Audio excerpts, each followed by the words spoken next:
Vamos a ver cómo comenzamos el discernimiento de este tema, que es muy importante. No podemos dejarlo pasar así porque así. Vamos a iniciar de esta manera. Existe en el mundo una iglesia que dice ser cristiana. Es la más grande de todo el planeta por su cantidad de feligreses. Es una religión, pero lo curioso, escuchen bien, lo curioso es que esta iglesia, esta religión que dice ser cristiana y que es una de las más poderosas del mundo, en vez de poner ejemplo a las otras religiones, es la única, escuchen bien, la única en el mundo que no utiliza la santa palabra de Dios, que no utiliza la Biblia, o utiliza esporádicamente, podemos decir. La Iglesia Católica, a través de la historia hasta nuestros días, le ha dado prácticamente podemos decir, poca o ninguna importancia al estudio de la Biblia. Es más, jamás ha deseado que sus feligreses, el pueblo católico, haga un estudio meticuloso de lo que dicen las Sagradas Escrituras. Porque no existe, no ha existido y pienso que no va a existir un plan de adoctrinamiento bíblico, un plan de capacitación bíblica dirigida por la Iglesia para sus feligreses, los católicos. No es parte de la cultura de esta Iglesia leer la Biblia y fundamentar su fe en las Sagradas Escrituras. Fundamentan su fe en cualquier otra cosa menos que en la santa palabra de Dios. Por ejemplo, el único adoctrinamiento que reciben los católicos es mediante el catecismo. Es decir, el catecismo, que no es la palabra de Dios, en el que se induce desde la niñez a obedecer los ritos y sacramentos de la Iglesia, que por cierto no tienen fundamento bíblico y que más bien contradicen los principios divinos y las normas cristianas destacadas en la santa palabra de Dios. ¿Por qué afirmo con mucha seguridad que a la Iglesia Católica no le interesa capacitar bíblicamente a sus feligreses? ¿Por qué no usa la Biblia como usan los protestantes, por ejemplo? Porque precisamente fue ella la que prohibió en los primeros siglos que las personas comunes, que el pueblo raso pueda acceder a la lectura de las Sagradas Escrituras. Y quienes se atrevían a hacerlo, ¿qué sucedía?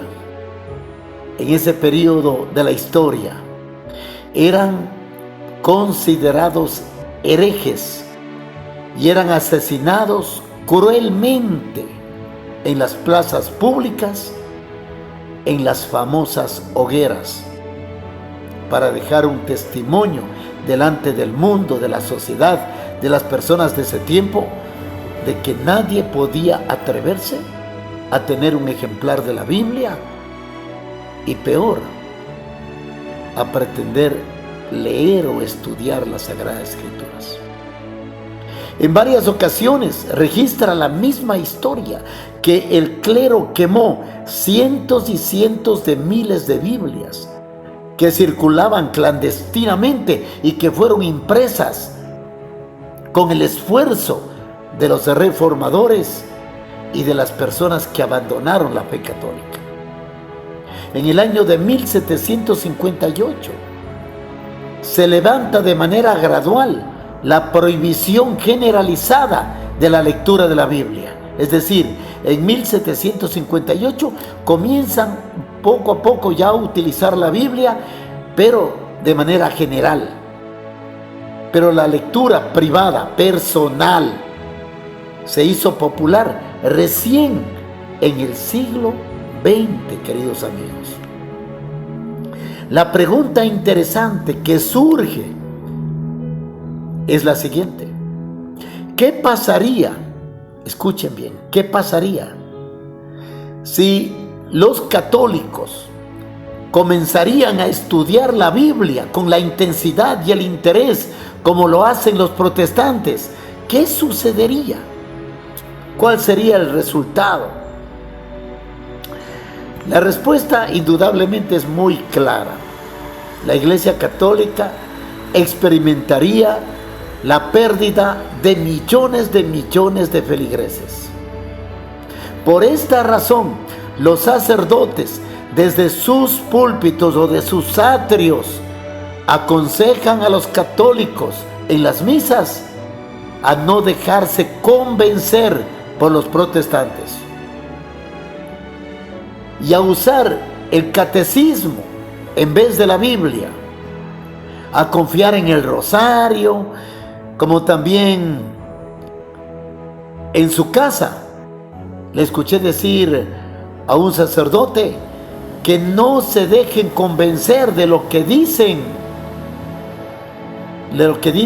los protestantes, cuando bíblicamente sabemos que el ser humano no tiene ninguna autoridad en esta tierra para convencer a nadie, y que ese trabajo de convencer es la misión, de acuerdo a la Biblia, del Espíritu Santo. Es el Espíritu Santo el que nos convence a los seres humanos de pecado, de justicia y de juicio. Esa es la tarea, el propósito sagrado del Espíritu Santo en esta tierra, justamente como lo revela Juan capítulo 16, versículo 8 al 11. Millones de personas son parte de una religión por tradición o por costumbre, pero no por convicción, peor por conversión. La predicación del Santo Evangelio tiene el propósito de llevar a Cristo a toda persona que tenga el deseo vehemente de abrir su corazón y de entregar su vida a Dios de manera sincera y de manera genuina. Aún la gracia de Cristo apela a la voluntad de las personas para que libre y voluntariamente decidan ponerse en las manos de Dios. La gracia de Cristo que nos ofrece la salvación de manera gratuita e inmerecida, no siempre, queridos amigos, va a estar disponible.